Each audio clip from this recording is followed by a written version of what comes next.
Chapter 2. The Falling Star. Then came the night of the first falling star. It was seen early in the morning, rushing over Winchester eastward, a line of flame high in the atmosphere.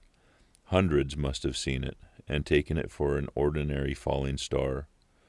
Albin described it as leaving a greenish streak behind that glowed for some seconds.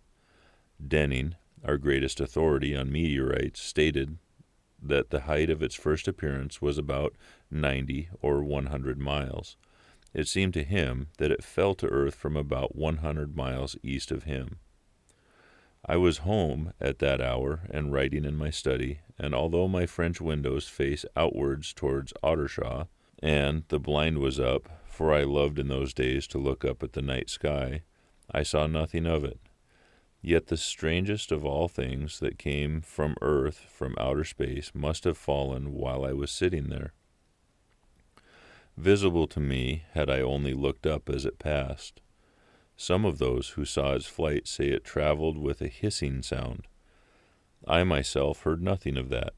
Many people in Berkshire, Surrey, and Middlesex must have seen the fall of it. At most, have thought that another meteorite had descended.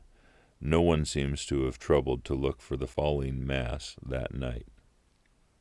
But very early in the morning, poor Ogilvy, who had seen the shooting star, and who was persuaded that a meteorite lay somewhere on the common between Horsell, Ottershaw, and Woking, rose early with the idea of finding it.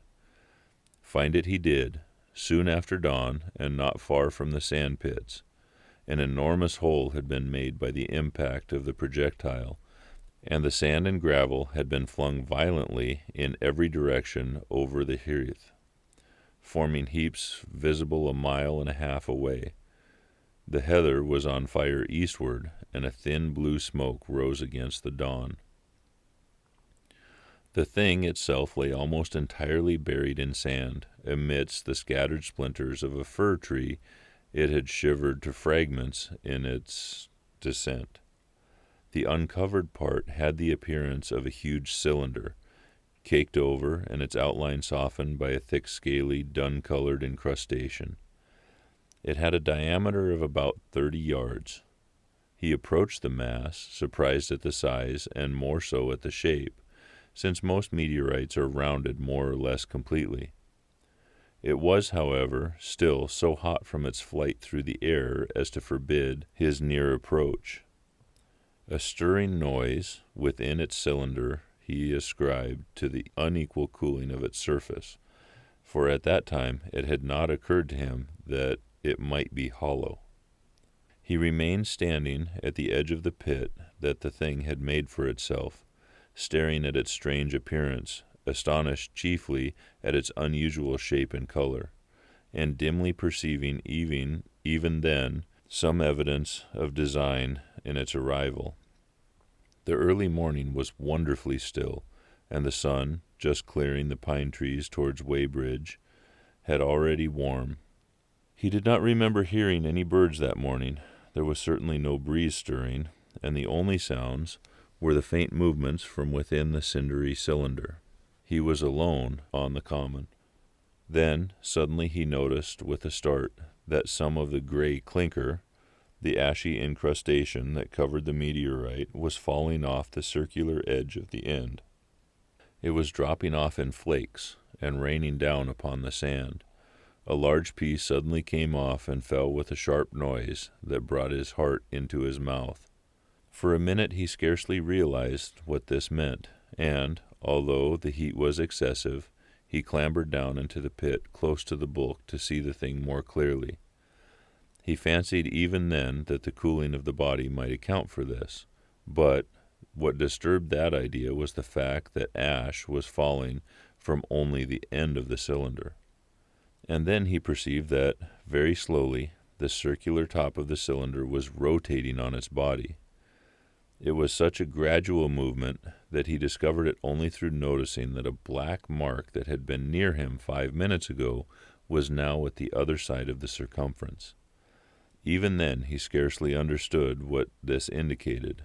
until he heard a muffled grating sound and saw the black mark jerk forward an inch or so. Then the thing came upon him in a flash. The cylinder was artificial, hollow, with an end that screwed out. Something within the cylinder was unscrewing the top. "Good heavens," said Ogilvy. "There's a man in it, men in it, half roasted to death, trying to escape." At once, with a quick mental leap, he linked the thing to the flash upon Mars. The thought of the confined creature was so dreadful to him that he forgot the heat. He went forward to the cylinder to help them, but luckily the dull radiation arrested him before he could burn his hands on the still glowing metal.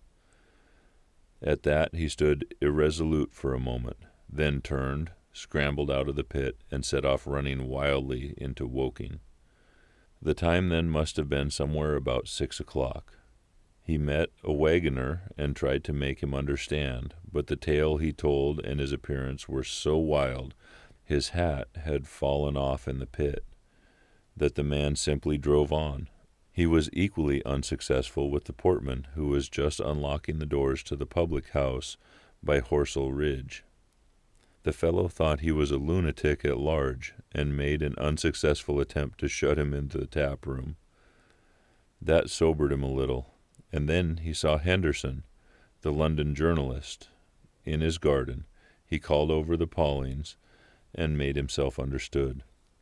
"Henderson," he called, "you saw that shooting star last night?" "Well," said Henderson, "it's out on Horsell Common now."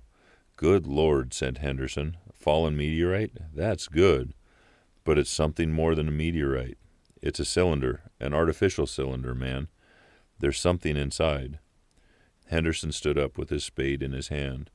"What's that?" he said. He was deaf in one ear. Ogilvy told him all that he had seen. Henderson was a minute or so taking it in. Then he dropped his spade, snatched up his jacket, and came out into the road. The two men hurried back at once to the common, and found the cylinder still lying in the same position.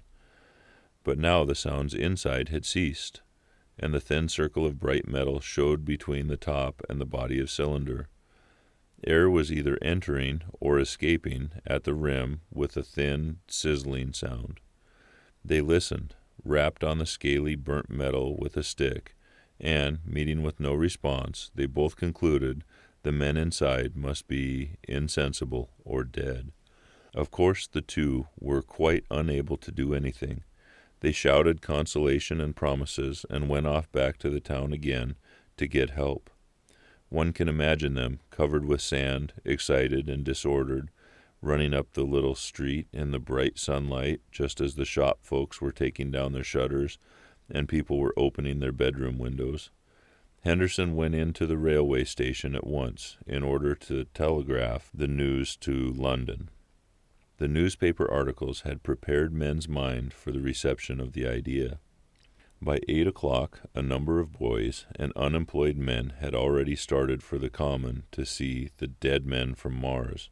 That was the form the story took. I heard of it first from my newspaper boy about 8:45 when I went out to get my Daily Chronicle. I was naturally startled, and lost no time in going out and across the Ottershaw Bridge to the sand pits.